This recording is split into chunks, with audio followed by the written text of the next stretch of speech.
Life aboard the small ship became a rhythm that Evan had never expected. Each day was filled with small tasks, repairs, and maintenance, yet nothing ever felt monotonous. Lyra moved through the ship with purpose and grace, turning ordinary routines into something almost magical. She was more than a companion. She was a presence that made the ship feel alive, and slowly, Evan realized how much he had come to depend on her. Not for labor, but for insight, for encouragement, and even for simple conversation that brightened long hours in the emptiness of space. One morning, as they approached a minor trade outpost on a rocky moon, Evan noticed her lingering near the observation window, watching the planet rise from behind the dark horizon. Her skin glimmered with shades of soft silver and gold, signaling curiosity and calm. She had asked a dozen questions about planetary geology in the last hour, eager to understand the landscape below. Evan leaned against a console, arms crossed, quietly observing her. "You're really interested in this, aren't you?" he asked. Lyra turned toward him, her eyes sparkling. "I like learning. I like knowing how things work. Humans and planets both have patterns to understand." Evan chuckled softly. He had thought companions were simply programmed to assist, but she was different. She didn't just follow instructions, she observed, analyzed, and made choices. And her happiness seemed to grow with each task, each discovery. They landed on the moon and were greeted by the usual bustle of traders and mechanics. Evan's orders were simple: pick up a shipment of parts, fix a damaged communications relay, and be out before the station became crowded. Lyra volunteered to help with the relay, moving through the tight corridors with confidence. She worked quickly, her hands delicate but precise, recalibrating the relay faster than Evan could have managed alone. "You're amazing," he said quietly as they stepped back to admire the finished relay. She smiled, a gentle glow running across her skin. "I enjoy this. I am happy to help. You make it easy to feel useful." Evan felt a warmth he had never experienced before. It wasn't just satisfaction from having the ship in order. It was something deeper, a connection forming that went beyond words. He realized that Lyra's joy was contagious, making the cold metallic halls of the station feel almost welcoming. After they completed their tasks, a trader approached Evan. He was slick, dressed in polished synthetic fabrics, and his eyes glimmered with opportunism. "That Ariel of yours," he said, gesturing toward Lyra. "She's rare. I could offer you triple what you paid. Surely you'd sell her? She's worth far more elsewhere." Evan's brow furrowed. "She's not for sale," he said firmly. The trader smiled as if to challenge him. "Think carefully. You could make a fortune. You're holding a valuable asset and someone else will pay dearly for her." Lyra stepped forward, her skin shifting to silver, a color in her culture that signified resolve and honor.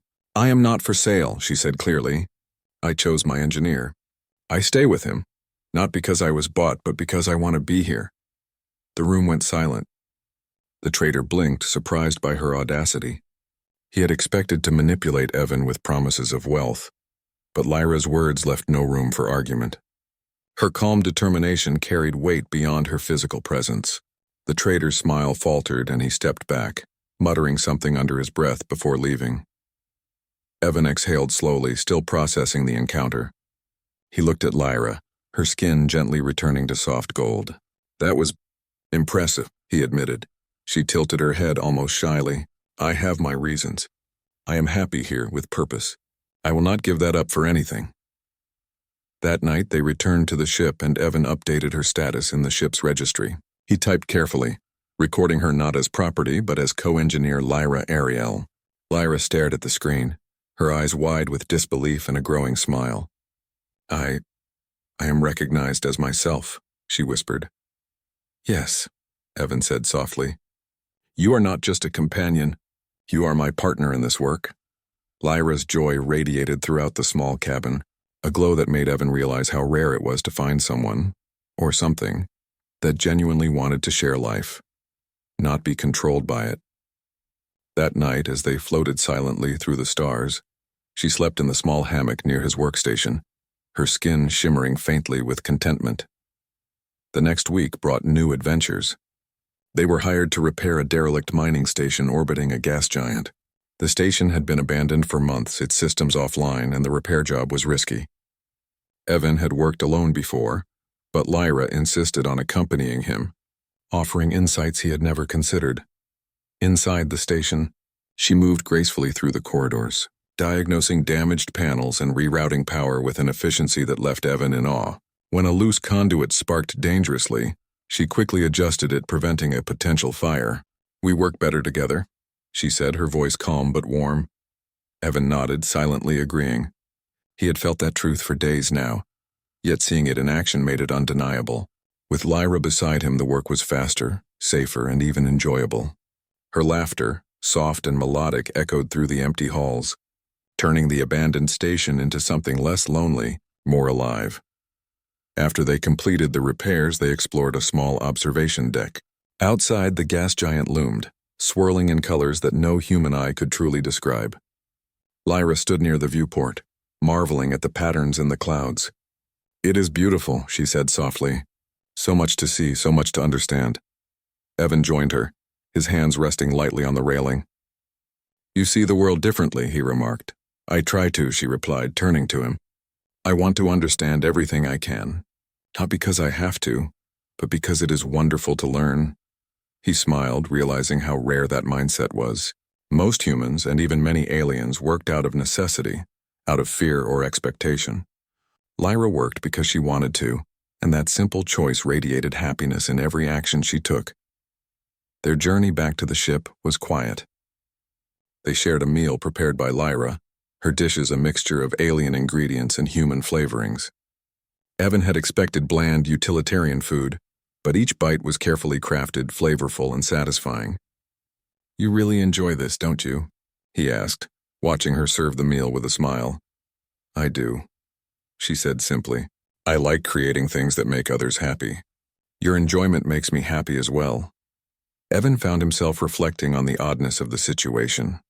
He had thought he was simply rescuing or employing her, yet she had brought something profound into his life: joy, purpose, and companionship that transcended expectations.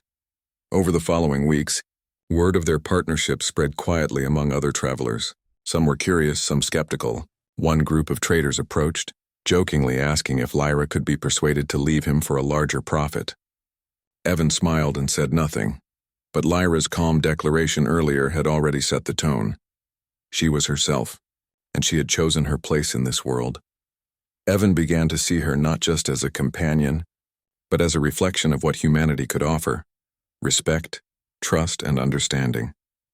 She had arrived expecting control and orders, yet she had found a life where her skills, her joy, and her choices mattered. And through her, Evan felt a new understanding of his own place in the galaxy. Not as a solitary traveler, but as someone capable of meaningful connection. One evening, as they prepared to jump to hyperspace, Lyra approached the control panel, her hands hovering over the navigation settings. "Where will we go next?" she asked, her eyes gleaming. Evan smiled faintly. "Wherever work takes us. I'm just glad you're coming along." Her skin shifted to bright gold, signaling excitement. "I am glad too. I was worried at first that my purpose would be decided for me, but with you I can choose." Evan felt a lump in his throat. He had rescued her in a sense, but in reality she had rescued him just as much. Her happiness, her curiosity, her quiet courage. It had changed the way he thought about companionship, about loyalty, and about life itself. The ship launched into hyperspace, the stars stretching into brilliant lines of light. Lyra leaned back in her seat, watching the streaking colors, and whispered, "I wasn't bought. I was found." Evan looked at her, her skin now a soft blend of silver and gold glowing gently in the cabin light.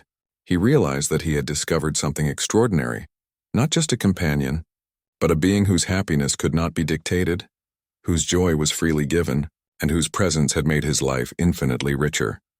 "Found," he echoed softly. "Yes, found." The stars stretched endlessly beyond them, and for the first time Evan felt that the universe was not just a vast, lonely expanse. It was full of possibilities, full of beings waiting to be understood, appreciated, and chosen. And with Lyra at his side, he was ready to explore it all, not as a solitary human, but as part of a partnership built on respect, happiness, and mutual purpose. As they traveled from system to system, repairing stations, salvaging old ships, and helping traders in need, their bond grew. Each task completed, each problem solved, reinforced a truth they both understood without words. They were stronger together, and their happiness was intertwined with the freedom to choose, the freedom to learn, and the freedom to be themselves. Lyra had arrived as a purchased companion, yet she had given him something priceless, an example of what it meant to be truly alive, truly happy, and truly chosen.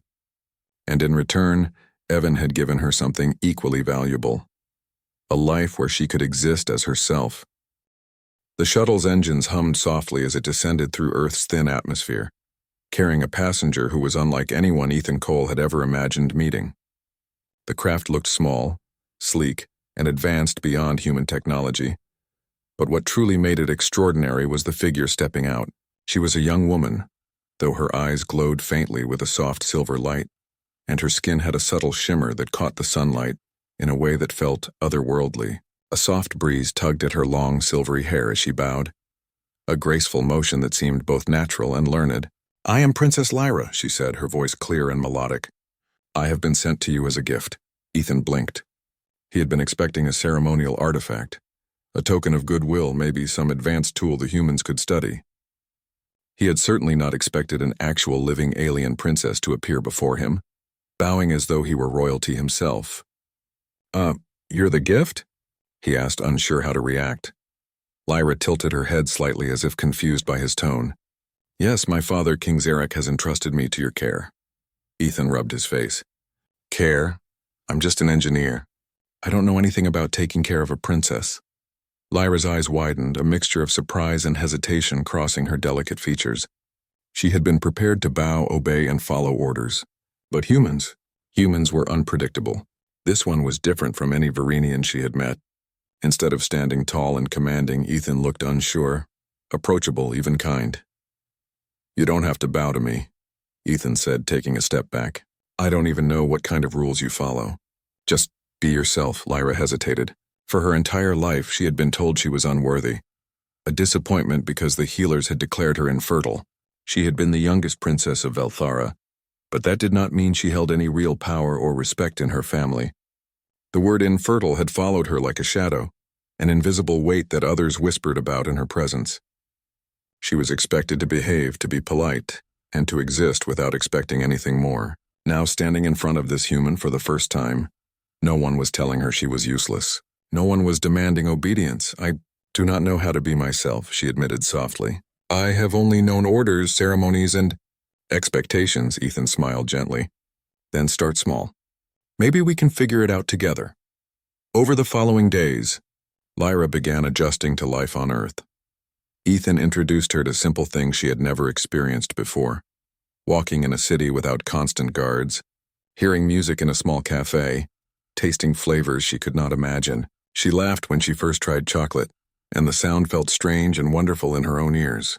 Her eyes sparkled with curiosity, absorbing everything as though the world itself were a new form of magic. Ethan, too, learned from her. She had stories of Velthara, of cities carved into cliffs, towers that reached the clouds, and forests that glowed under the moons. She spoke of their honor system, their respect for strength, and the way their society valued heirs above all else. Ethan listened intently, fascinated. It was one thing to read about aliens in books. It was another to hear firsthand from someone who had lived under the shadow of a king and a court. Despite the excitement of learning and discovery, there were moments when Lyra's past crept in. At night, she would sit silently by the window staring at the stars, her thoughts heavy. "Humans, you have families, friends, love, without needing to prove yourselves," she said once, her voice tinged with awe and sadness. "We are different. On Velthara, a life without heirs is almost meaningless." Ethan placed a hand on her shoulder.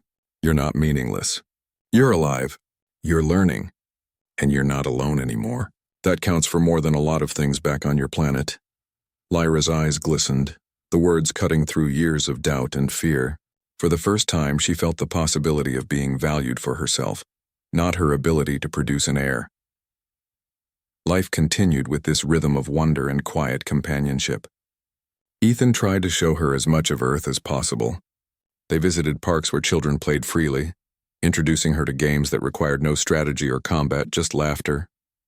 They went to museums where the history of humanity was preserved in art and artifacts, and she marveled at the creativity, ingenuity, and resilience of humans.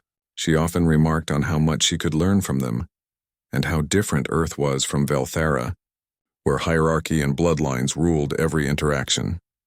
One afternoon, as Ethan and Lyra walked along a quiet riverbank, she asked a question that had been weighing on her mind.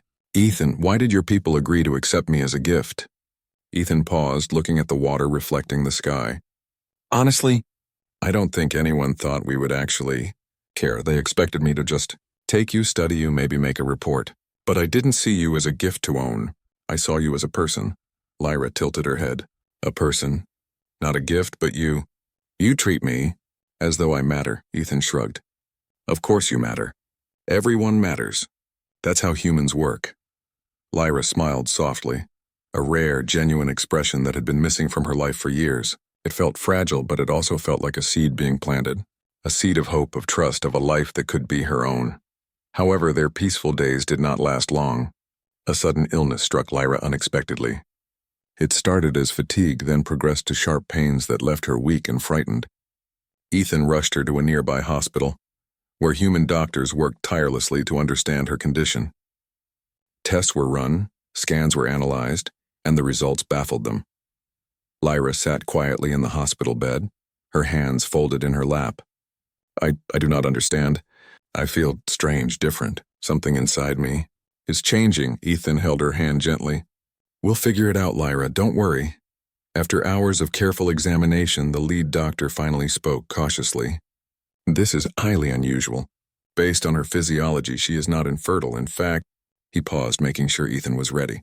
"She's pregnant." Ethan's jaw dropped. Lyra's eyes widened in shock and she gasped.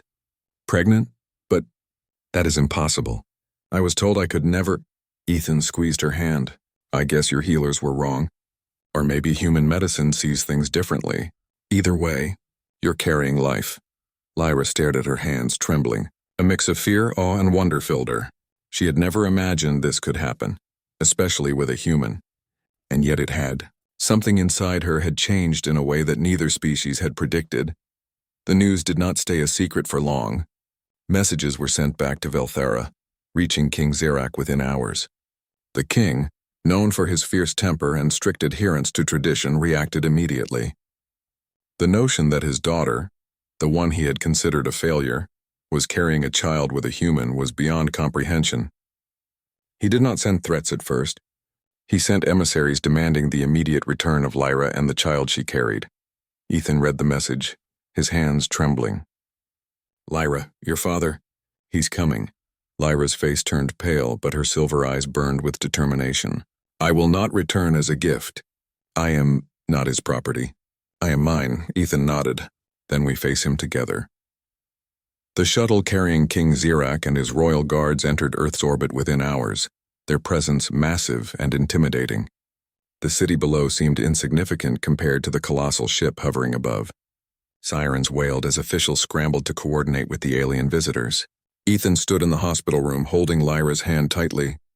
He could feel the weight of history pressing down on them. Lyra, for the first time, felt courage surge through her veins. She would not be returned as an object, a political pawn, or a disappointment. She would stand for herself, and for the life growing inside her. The king's voice echoed across the hospital intercom. "Princess Lyra, you will return to Velthara at once. The child you carry belongs to the throne." Lyra straightened, her posture regal despite the fear swirling in her stomach. "No, the child is mine to protect. And I will not leave with you." Ethan stepped forward. "She's not a gift to be reclaimed.